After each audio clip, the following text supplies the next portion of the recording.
YouTube, this is my Zombie World deck, and a friend of mine told me to try and test it out, so I just wanted to see what y'all thought of it. Two main cards of the deck: Red Eye Zombie Dragon. Really, it just really helps you when you destroy your opponent's monsters, especially summoning to your side of the field. Really good. Two Zombie Masters. That's like another key card of the deck. Like discard and special summon. That's great. One Plague Spreader Zombie. Really key tuner of the deck. Really the only tuner that you really need to use. Darkbronze Dragon. Huge beater. Just pop and all your opponent's set cards and then just destroy. One Paladin of Cursed Dragon.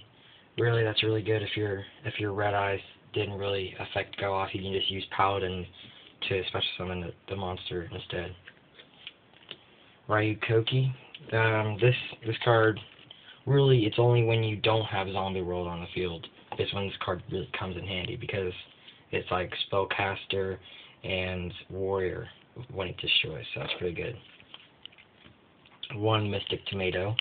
Mystic Tomato is a key card for special summoning like Spirit Reaper or Mizuki or anything you want. One Tragoedia.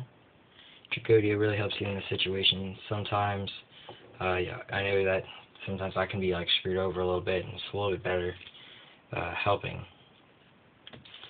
Two Pyramid Turtles. Pyramid Turtles can special summon the Red Eyes and basically any zombie in this deck, so that's outstanding. Two Spirit Reapers. Spirit Reapers are really nice in this deck. You can get to them, overlay for Leviathan, whatever you want to do.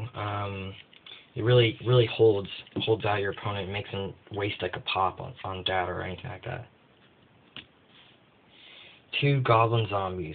Goblin Zombies are another great card. When they're like destroyed, get a zombie to your hand, and that's really helpful a lot of the times.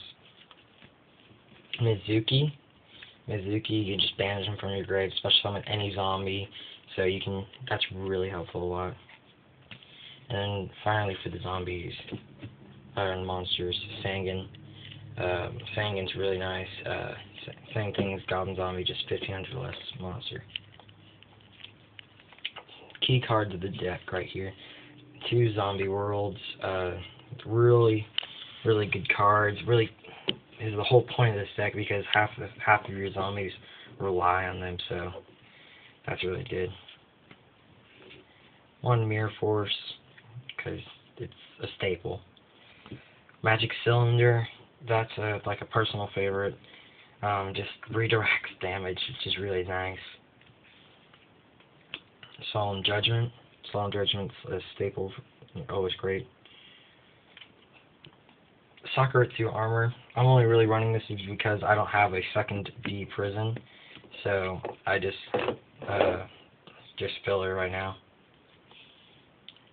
Dimensional Prison. Great. One Dark Bribe. And that's really good. Some people prefer to run two. I just really like to run one, because you're really just helping your opponent out here. Two Bottomless Trap Holes.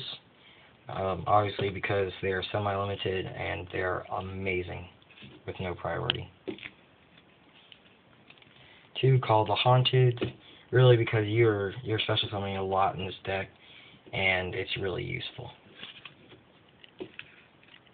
One Dark Hole. Really good. Two Book of Lives. Great, like Monster Reborn on steroids, with the banishing your opponent's monster and special summoning a zombie of your choice.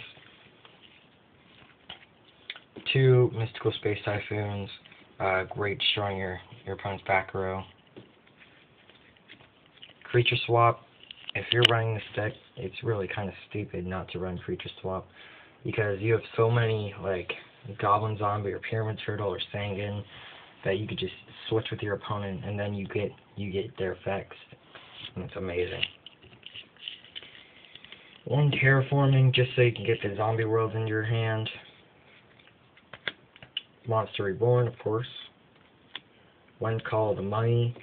I only really run one because half the time, if I run two, then it's just a waste of a draw when I already have one on the field.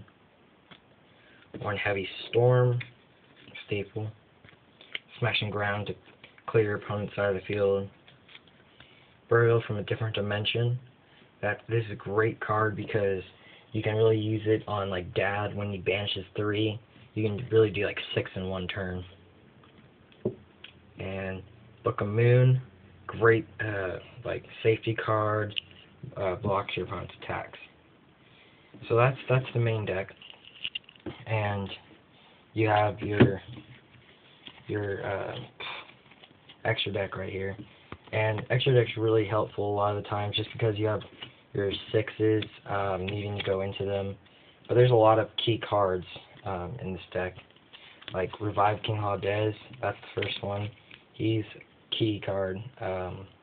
Without him, I mean, well, you can still run it without him, but he's just outstanding. 2 Flameville Iroquoises. Really good when your opponent starts setting cards when they're in a panic. That's really nice. This is my kind of way I run these. I run 2 Gaia Knights, and they're pretty good. I like them just because if your opponent your opponent has like a bottomless, that's just really bait to give your opponent a wasted. So that's really nice. 1 Doomkaiser Dragon, another key, 6-star. Really nice to get onto the field because it can just special summon your opponent, and then really the only time you're going to lose it is when it's destroyed by battle. So that's really nice. 1 Iron Chain Dragon, great mill card, just like Goblin Zombie. So that's really nice. Moving on to level 8, we have like Stardust Dragon. That's great. Red Dragon Archfiend. Another really good card. And Blackwing Dragon. I only really bring him out if I see that there's a burn deck going on. So that's really the only reason to bring him out. 2 number 39 Utopias. Just those are just for safety. I never really bring them out because it's kind of cheap. 1 number 17 Leviathan Dragon for like Sengen and the Spirit Reapers. And then finally number 25 Force Focus. That's really like 2 level 6s, and it's like an effect veiler. It just detach 1 and level 5 or higher is negated for the rest of the turn. So that's my whole deck. Just comment, see if I need anything improvements or anything like that, any suggestions. But thanks.